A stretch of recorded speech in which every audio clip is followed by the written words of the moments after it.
Hartlike goeiemôre ook van my kant af. Terwyl Cheryl so gepraat het, toe praat sy van 2 plekke en 2 dinge. En dit is presies waaroor ek ook met u vanmôre wil praat. Maar ek wil hê u moet in die geestesoog 'n baie groot boom voorhou. Ons almal ken 'n groot boom. Die mense wat lief is vir die Bosveld, ons ken baie bome. Maar ek wil hê ons moet daardie boom vertikaal in die helfte deel. Stel jouself voor, aan die een kant van die boom, groen blare, mooi vrugte, hy gee 'n mooi skaduwee, die voëls is daarin, en aan die ander kant van die boom is dit dood. Daar's niks. Dis die droë takke wat daar is. En dis dit.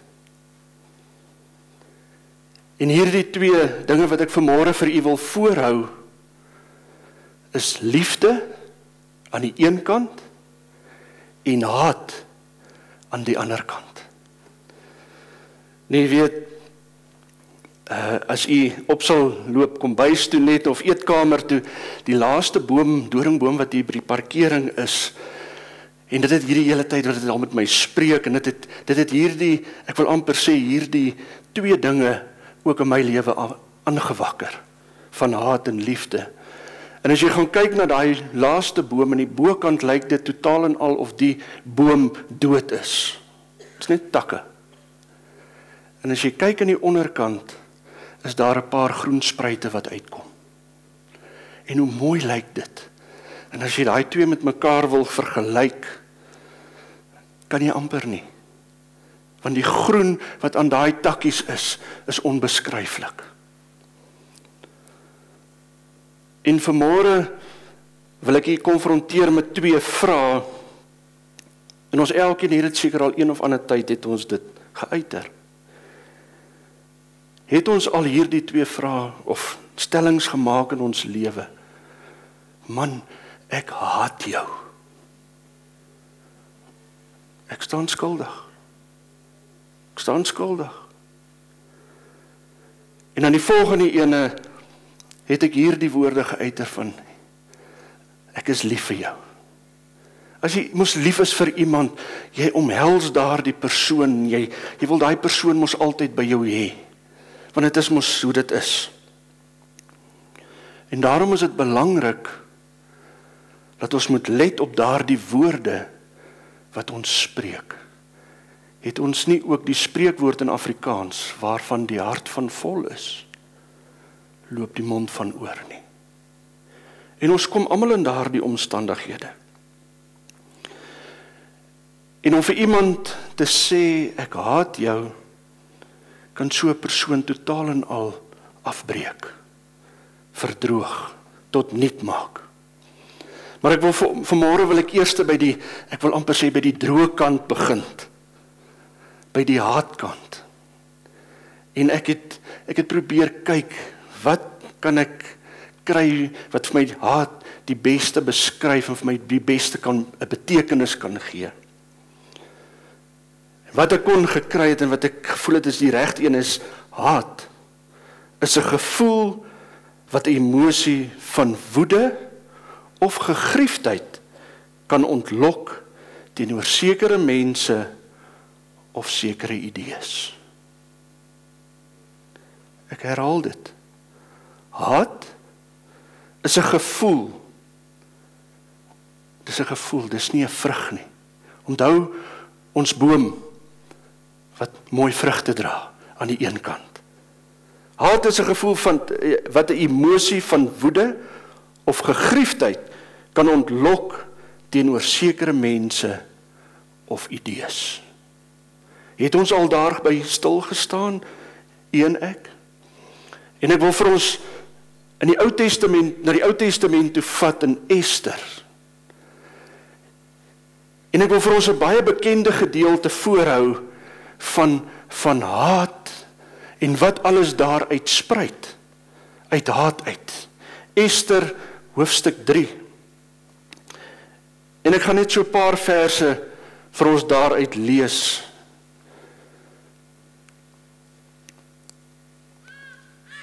Ester hoofstuk 3 vanaf vers 2.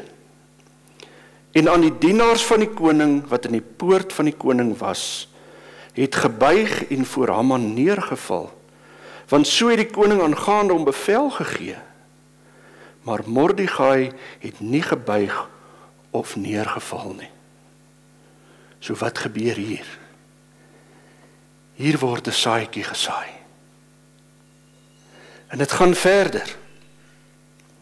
Toe Haman sien dat Mordegai nie buig, vers 5, nie buig en voor hom neerval nie, was Haman met woede vervul. Hierdie verdroogdheid in die siel. Vers 6. Maar hy het hom voor hom nie gering geag om die hand van Mordegai, maar hy het hom dit vir hom gering geag om die hand aan Mordegai te slaan nie, want hulle het hom, die volk van Mordegai, te kenne gegee. Daarom het Haman daarna gesoek om al die Jode wat in die hele koninkryk van Ahasuerus was, die volk van Mordegai, te verdelg. Kyk wat doen Haman. Daardie woede is eintlik haat. Dit het omgesit in haat. Want hy het vir Mordegai het hy gehaat. Ons kan amper sê, hy het hom gehaat met 'n passie. En hoe kan ek so sê? Hy het 'n galg laat bou om vir Mordegai te laat ophang. Kan jy sien hoe lyk dit wanneer haat in 'n mens se lewens inkom? Ek gaan vanmôre met u so 'n kort getuienis van my eie lewe ook, waar ek ook in hierdie pad af was. En ek moet by sê, kom ons begin by die begin. As jong man, toe ek in die geloofshuis gekom het, 30 jaar terug, het ek alles gedoen wat ek nie moes gedoen het nie. Ek was stout. Ek erken dit, want dit is wat dit was. En my stoutheid het gemaak dat ek 'n verplasing kry na 'n geloofshuis toe. En die oom en tannie wat daar was, het my net met liefde behandel. En ek het dit nie so gesien nie. Die oom en tannie het my probeer reghelp. En soms moes hulle my aangespreek het. En ek het woede toegelaat. Hierdie oom en tannie is voor die tyd gesê, wat doen ek alles? En hoe is ek? En ek het my eie afleidings begin maak.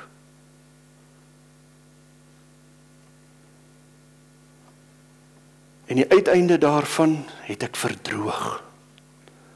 Die waar ons almal ken 'n rosyntjie. Ek het gelyk soos 'n rosyntjie in my lewe. Droog. Niks smaak nie, totaal en al, heeltemal uit myself uit.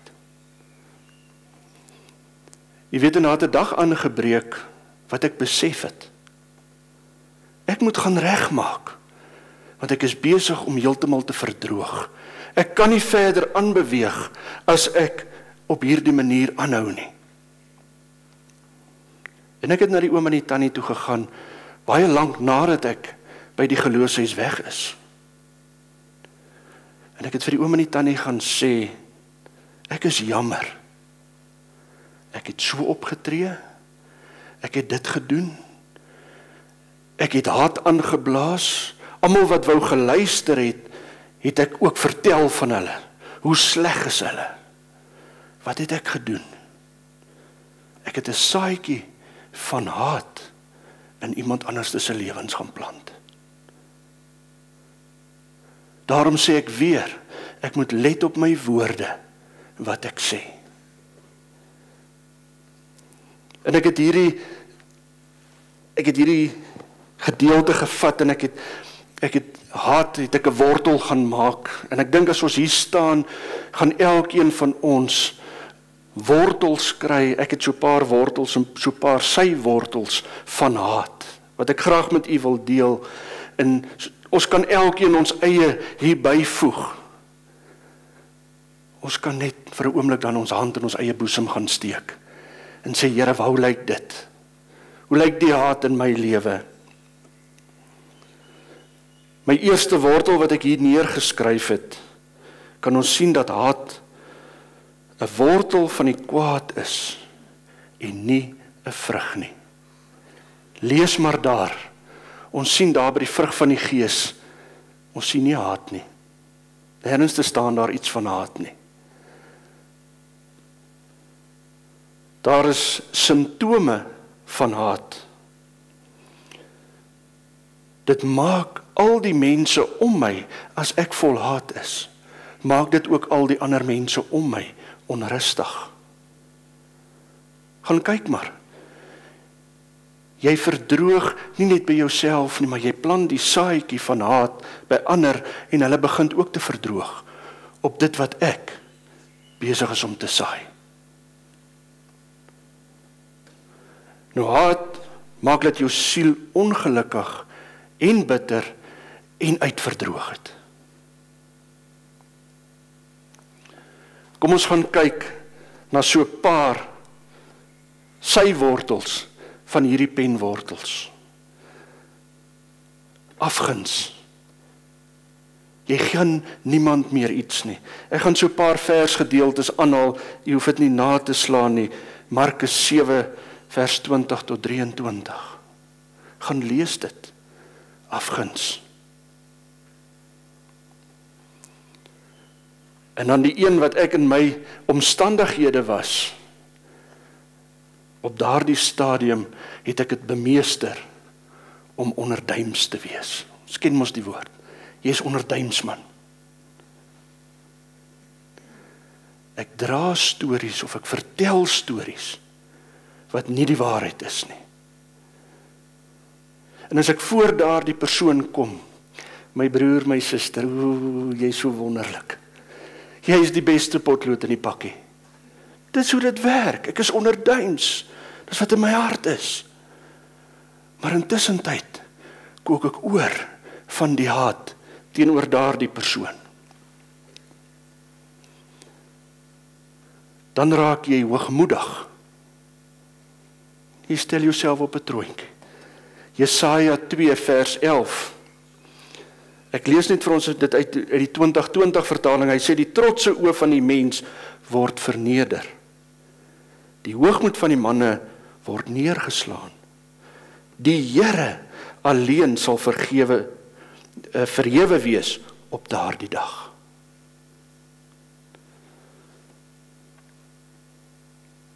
Uit daardie sywortels kom daar ook nog jaloersheid.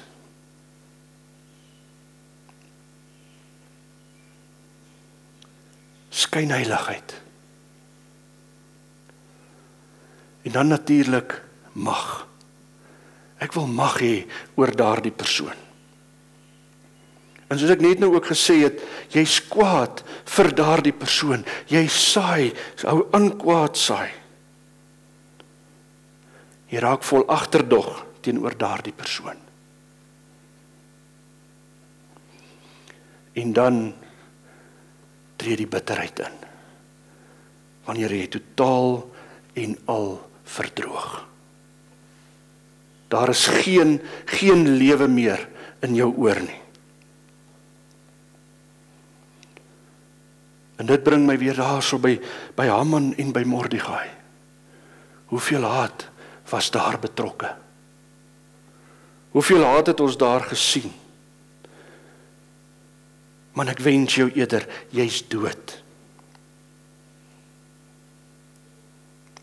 Kyk die persoon so, dan dink jy, maar ek gooi sommer gif in jou tee of in jou koffie. Dis wat haat aan 'n mens doen.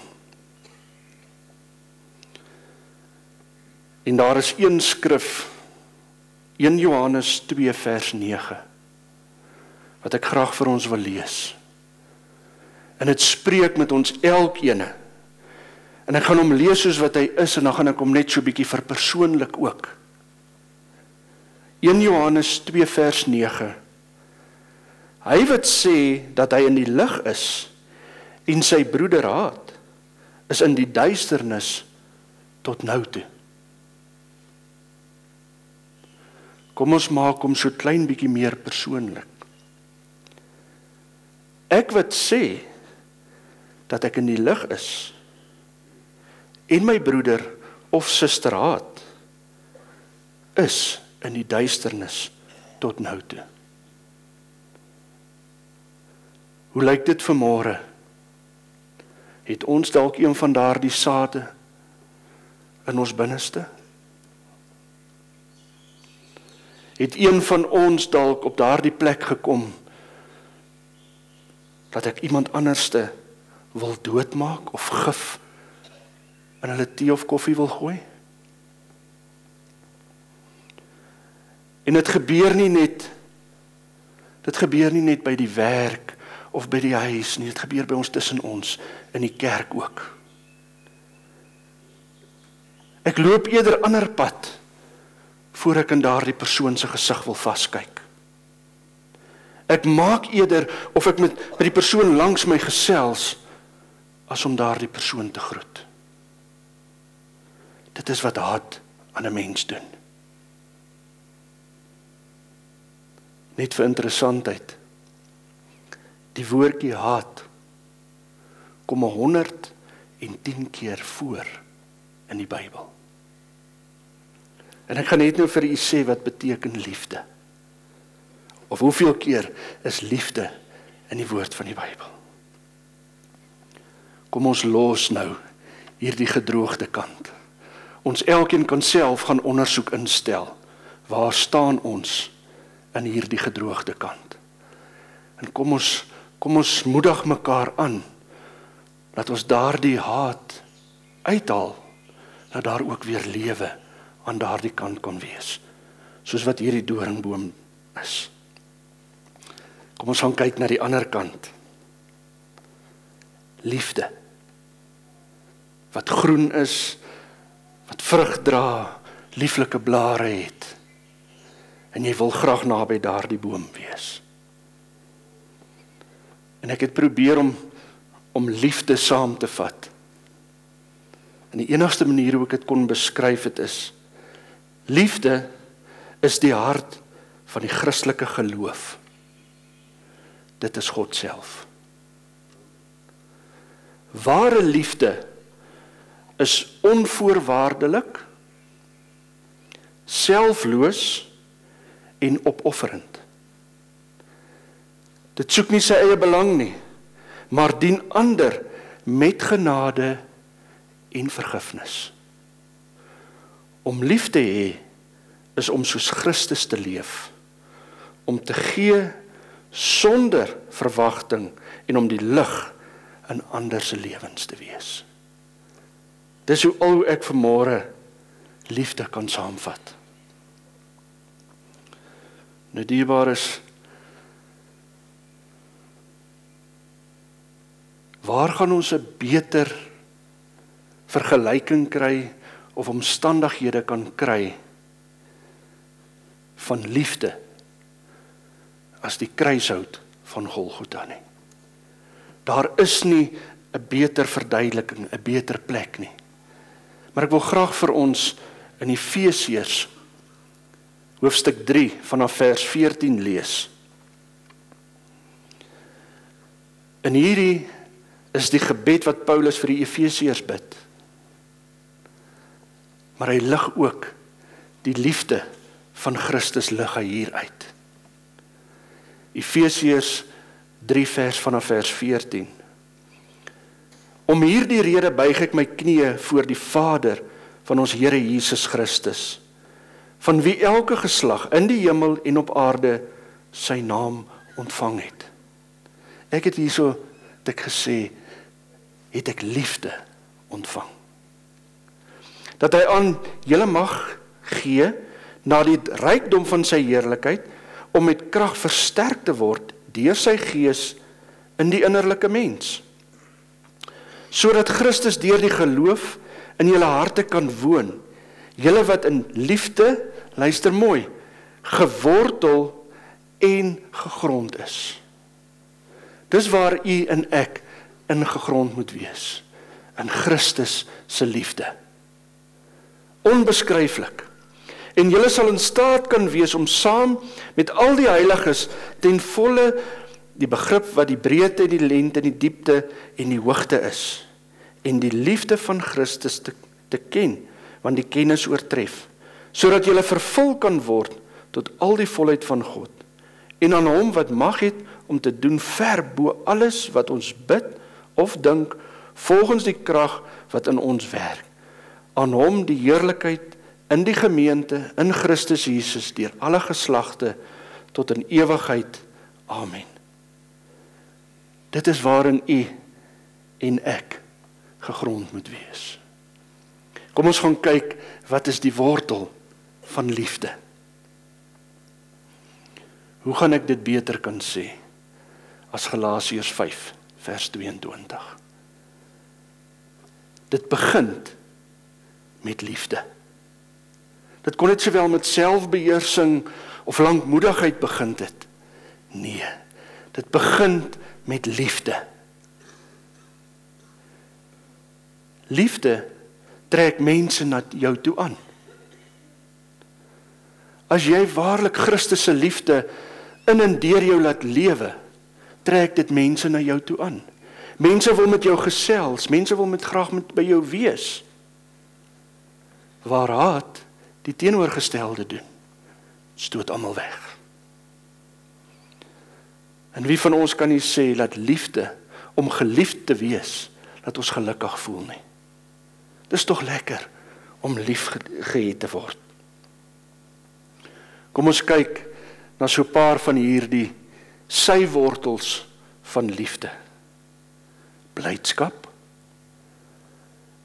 Dis tog lekker om iemand lief te hê en jy sien daardie blydskap in hulle lewe. Ek is ook geliefd. Ander het my dalk afgeskryf. Maar die kinders van die Here is lief vir my. Liefde bring ook dankbaarheid. Liefde teenoor jou medemens. Jy het medelee. Psalm 86 vers 15, daar sien ons barmhartigheid en genade. Liefde is nederig. Spreuke 29 vers 23, die verwaandheid van 'n mens sal hom verneder, maar hy wat nederig is, sal geëer word. Die 2020 vertaling. Liefde dwing ook op 'n baie mooi manier respek af. As ek lief is vir iemand, is daar respek. Liefde bring vrede. Johannes 14 vers 27. Vrede laat ek julle na. My vrede gee ek aan julle. Nie soos die wêreld gee nie, gee ek aan julle nie. Laat julle hart nie ontstel word nie, en ook nie bang wees nie. Kan ons sien? En dan, liefde, vergewe ook. Dit laat jou vryspreek. Ek kon, die oomblik toe ek my lewe regmaak, kon ek liefde teenoor daardie oom en tannie gaan betuig, en van vra vir vergifnis, oor my verkeerde dade. Dis maklik om daardie goed voor iemand anders in sy deur te gaan lê. Ek het so opgetree, omdat hy of sy dit en dit aan my gedoen het. Die vraag is, was dit uit liefde? Was dit om jou aan te moedig? Ek wil graag vanmôre laat ons 'n som maak. Jy kan self die antwoorde by jouself kry. Kan dit nie gee nie. Ek gaan vir u die laaste antwoord gee. Ons kyk wat gebeur voor die kruisiging en tydens die kruisiging. My eerste vraag: hoeveel houe het Jesus Christus vir u en vir my gevat? Hoeveel bespotting is daar van hom gemaak. Hoe ver het hy met sy kruis gestap na Golgotha?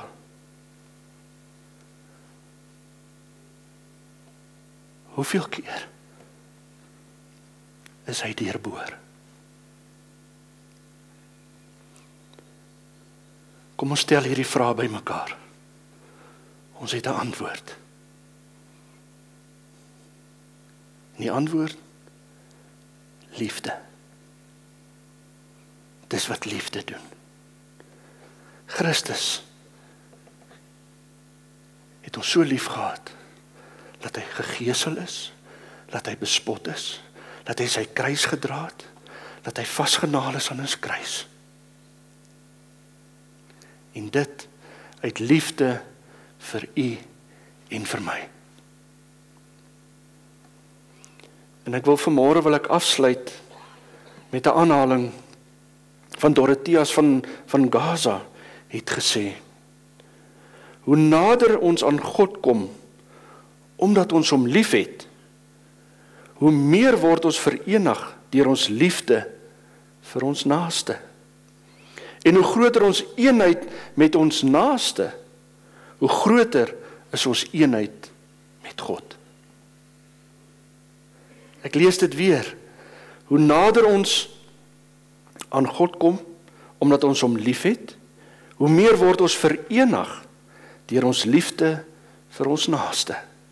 En hoe groter ons eenheid met ons naaste, hoe groter is ons eenheid met God. Dierbares, vanmôre wil ek hier aanmoedig, en ek sluit daarmee.